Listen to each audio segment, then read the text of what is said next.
সারা দেশে চলছে নির্বাচনী জোয়ার। ভোটারদের দাঁড়ে দাঁড়ে প্রার্থীরা যাচ্ছেন, চাইছেন ভোট। আর আমাদের সহকর্মীরাও দেশের নানা প্রান্ত থেকে যুক্ত হয়ে সেই খবরই আজ সারাদিন ধরে আপনাদেরকে জানাচ্ছে। আপনারা জানেন আজকে প্রচারণার দ্বিতীয় দিন। আমরা যেতে চাই রংপুরে। শুরুতেই সহকর্মী রেজাউল করিম মানিকের কাছে জানবো রংপুরের প্রচারণা কেমন চলছে আজ।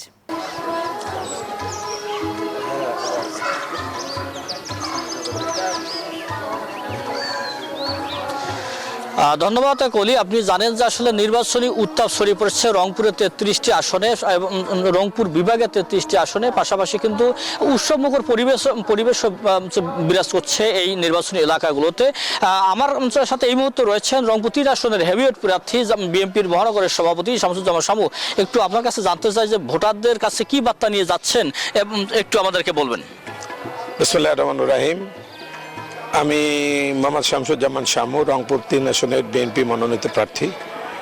আমাদের পার্টির চেয়ারম্যান জনাব তারেক রহমান আগামী 12ই ফেব্রুয়ারির নির্বাচনের পরে আমরা মনে করছি যে উনি বাংলাদেশের সরকার গঠন করবেন এবং ধানের শীষের প্রতীকের প্রার্থীদেরকে নিয়ে, বিজয়ী প্রার্থীদেরকে নিয়ে উনি বলেছেন যে আমরা নির্বাচনের সাথে সাথেই আমরা 8টি পরিকল্পনা গ্রহণ করেছি। সারা কেমন পাচ্ছে এবং যেভাবে ভোটারদের সাড়া পাচ্ছি তাতে অনেক ভালো, অনেক সুখের, অনেক আনন্দের।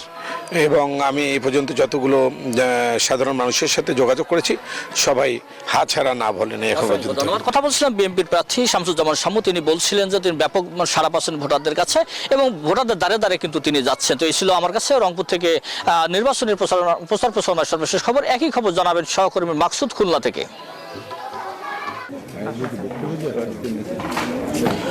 জি, আমরা এই মুহূর্তে অবস্থান করছি খুলনা 3 নম্বর আসনে। এটি হচ্ছে বয়রা আসন। এখানে কিন্তু বিএনপির যিনি হেভিওয়েট ক্যান্ডিডেট রকিবুল ইসলাম বকুল এই আসনে কিন্তু প্রতিদ্বন্দ্বিতা করছেন। আমরা সকাল থেকে তার সাথে ছিলাম এবং দেখেছি যে কর্মী সমর্থকদের নিয়ে কিন্তু তিনি লিফলেট বিতরণ করছেন এবং প্রত্যেকের কাছেই কিন্তু যাচ্ছেন এবং ভোট প্রার্থনা করছেন। একটা তথ্য জানিয়ে রাখতে চাই যে খুলনার যে 6টি আসন আছে সেই 6টি আসনে মোট 38 জন প্রার্থী রয়েছেন এবং তারা। ধন্যবাদ আপনাকে। আপনি যেমনটি বলছিলেন একই উৎসবের উচ্ছ্বাসিত পার্বত্য জেলা রাঙামাটি। আজকে হচ্ছে নির্বাচনের প্রচারের দ্বিতীয় দিন, তাই মাঠ চষে বেড়াচ্ছেন প্রার্থীরা। একই সাথে গণভোটের যে গণসংযোগ সেটিও কিন্তু প্রশাসনের পক্ষ থেকে চালানো হচ্ছে। রাঙামাটির 10টি উপজেলা মিলে একটি মাত্র আসন সংখ্যা 299 নং আসনের 7 জন প্রতিদ্বন্দ্বিতা করছেন এবং 7 জনের মধ্যে 6 জন বিভিন্ন রাজনৈতিক দলের পক্ষ থেকে হলো, একজন মাত্র স্বতন্ত্র প্রার্থী রাঙামাটিতে। এবার রাঙামাটিতে উৎসব মুখর পরিবেশে ভোট হবে এমনটা প্রত্যাশা এখানকার স্থানীয় মানুষের। রাঙামাটিতে 5,09,267 জন এবার ভোটের নির্বাচনে অংশ নেবেন।